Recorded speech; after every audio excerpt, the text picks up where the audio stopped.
One of the big things that happened all night was Kaufman and Gillis put some serious body on Indiana. Yeah. It almost looked like it frustrated them. Did you see that same thing? Yeah, we just wanted to be physical. We thought that, we didn't have physical box outs at their place a couple times. And then, if you they're so long. You let Renew and Ware, with their length. So we just wanted to be physical on box outs. I thought Trey started the second half really asserted himself. And I thought Mason, those 2 threes, even though he hit 3, those 2 threes he hit back to back really separated in the game. But we just wanted to be physical with hopefully not fouling and not let him get deep, whether that was a rebound or a post up. Did you see that frustration with them? I did when not. You guys made your mind. Good answer. Yeah, no, I did not. I'm looking at our guys. Matt, why was the middle so open for Braden? Was that something with your actions or? Right. Well, they were trying to keep him off his right hand, and so when you go up and you keep somebody off their right hand and you're trying to open up space there, we had to flip it and twist the screen and then set it to his left, and then if he wanted to snake it and get back to his right hand, or just play off his left hand. So it just kind of opened up more space, but Arizona did the same thing and tried to keep him off his right hand. After he got established. So a couple other people have done that, and he still had success. So that's what they were trying to do. But we were trying to do the same thing with Trey Galloway. So that's why we saw a lot of those snakes, because we were trying to keep him off his right hand. Coach, talk about that decision right there at the end of the first half to insert William Berg on that blob play. Can you talk about that for a second? Yeah. When we put him on the ball? Yeah. Yeah. We didn't want on a lob to take Zach away from it. So we put Zach on there and have a 4. We can put him on there at 7-2, and then Zach can be there also at 7-4 by the rim. And so that was one. Coach, can I get your perspective on Zach's 3? Zach what? Zach's 3, your perspective? Yeah, I didn't know what they did that without my knowledge. He missed it so bad it went in. Your shrug was priceless. You look like Michael Jordan. There you go. Yeah, he deserves it though. He deserves it. He comes every night and he competes and he plays hard, and you're always kind of just waiting for him not to one night just have it. But even though he didn't shoot a great percentage again, I think a lot of that had to do with Ware's size and his length. Zach's a competitor though. He plays hard every night. Just being able to win, kind of build leads early in the game without making the sort of volume of threes you become accustomed to making. Correct. How are you kind of playing through that kind of element of your offense? Yeah, I think our body language wasn't great when I didn't think our body language was great when we missed some shots there. You just got to be able to push through it. But when you don't make shots, that's who you are. Can you still win? Can you still win games? I thought our guys pushed through it, and we defended pretty well. We obviously rebounded well. We didn't turn the ball over. So once again, it kind of, to us, when we have 9 turnovers, even though we struggle, 8 for 21 is not awful, but at one time we didn't shoot well during the game. So I thought that was a great sign. But yeah, I think we had a couple guys out there that bothered me. You know what I mean? When you deal with skilled guys, trying to get them to not play through their offense is hard. They just feel that. So you can't let it affect. My shot's not going down. I still got to defend. I still got to rebound. Because if you don't, then why should you play? You know what I mean? If you can't make a shot and you can't guard somebody, you can't rebound. Why should you play? So that's always what we're trying to get ahead of, to let them know that you can always defend, you can always rebound, you can always take care of the ball. You're not always going to make your shots. George. Is that George back there? Sam, go ahead. Is that you? Yeah. That number you gave me after the last game? I called it 3 times in a row and it didn't work. Well, I haven't seen you since, so I saw you, so I'm telling you. I didn't want you to think that, I was a buffoon and I just dogged you. The numbers were all messed up at the Fox It Sports. kept going through, it just kept. Yeah, I know. Okay. I was going to tell you. I just didn't want you to think that a big time. If you'll do it, they'll do it tonight. I tried 3 times with the bus. I know. I'm sorry. It's all right. I didn't want to do it anyways, but I just So Thanks for being honest.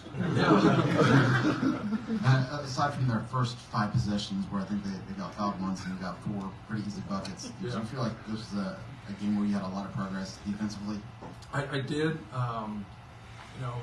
When everything can kind of get amplified from somebody's last game, and obviously Trey and Renew both had 25 points. So just like starting there and trying to keep Trey Galloway, who I thought did some good things in the first half. Obviously, he didn't score. I don't think he scored in the second half, but that was just the main thing for us. Is like, let's keep them off the glass. Let's keep them out of transition, but let's make it really hard for Malik Renew.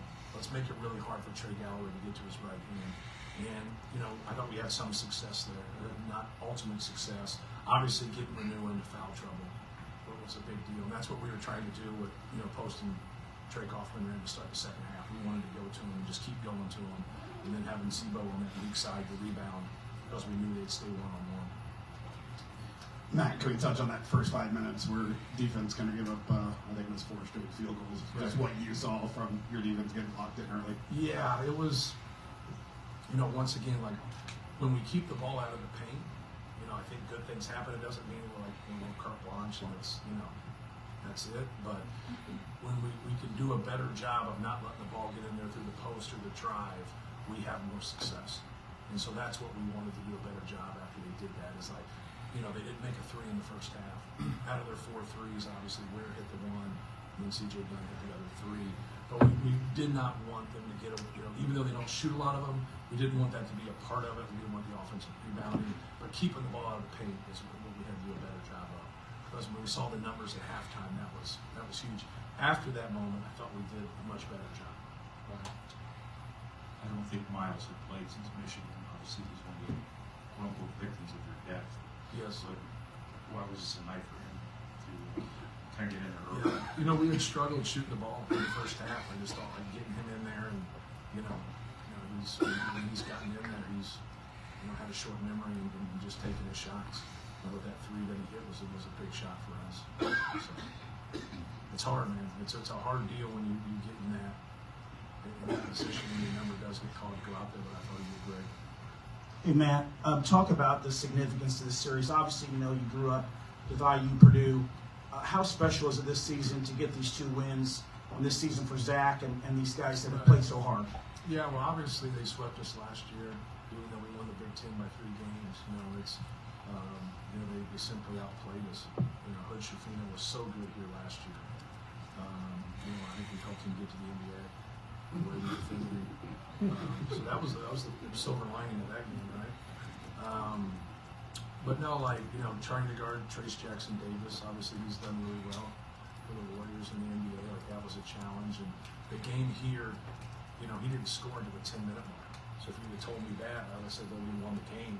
But Hood Schifino had played so well, and Trey scored 10 points, in that last 10 minutes of the second half. But no, it's a great win for our seniors, and more than anything, it gets us, closer to being in a position to win a Big Ten championship. Like it's a long road. There's a lot of people that can knock you off. Anybody in our league can beat you. So just trying to get, one more win and. People look at winning a championship, but you still got to put yourself in that position. So we just got to keep working towards putting ourselves in that position. But they're talented.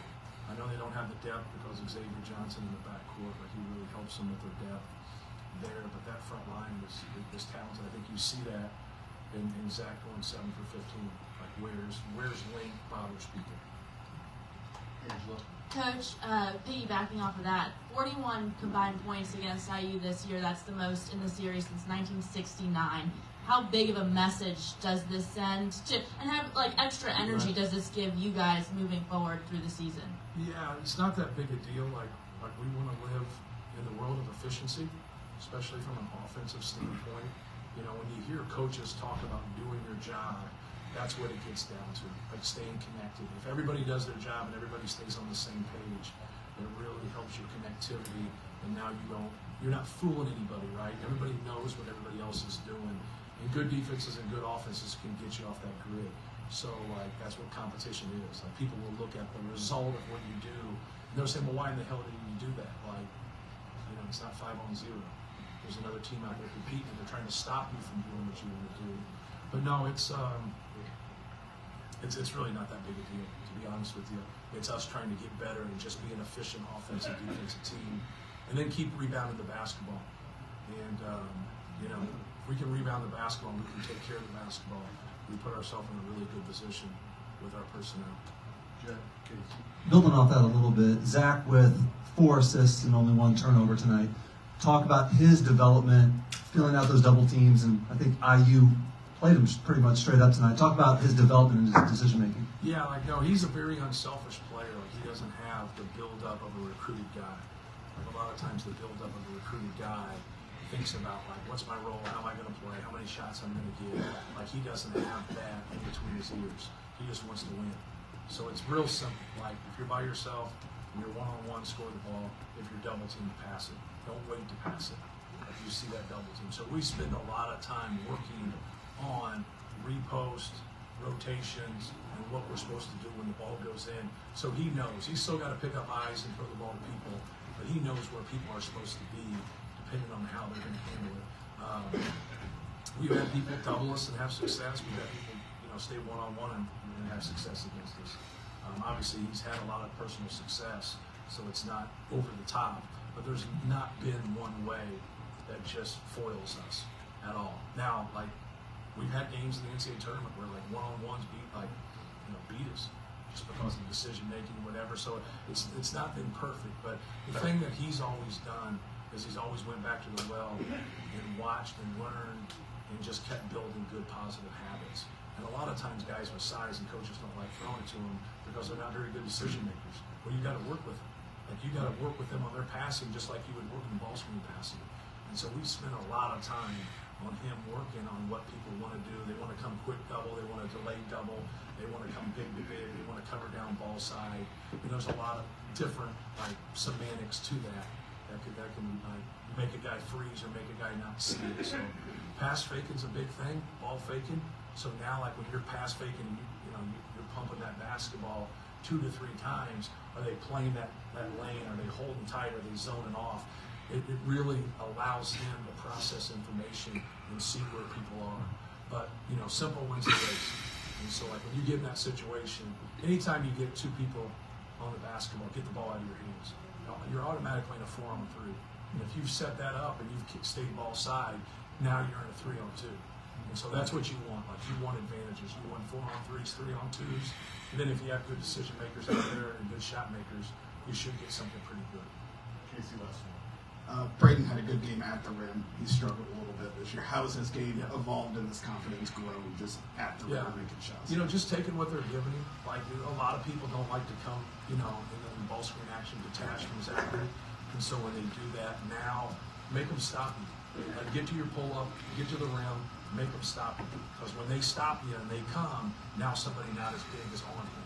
Right? It just depends on the alignment or whatever. But I thought he did a good job. I thought taking his layups in the first half, he missed a couple in the second half where he should have probably got into his defender a little bit more, so he kept that angle and shut that one off the backboard in front of us. So, but I thought his reads were good. It's no different than a quarterback's progression. You got your options, you got your second option, you got your third option. Now if people blitz you or people trap you, you got to back up out of that and get that basketball out of your hands. But when people play a drop, like Indiana played for the most part, like now they don't want to stop you. They want you to stop yourself. That's what a drop coverage is. And you force them to stop you. And if they don't, they just shoot your layup or shoot your float. Kansas City or San Francisco? What was that? Kansas City or San Francisco? Pittsburgh. Steelers, man. Maybe in a couple decades.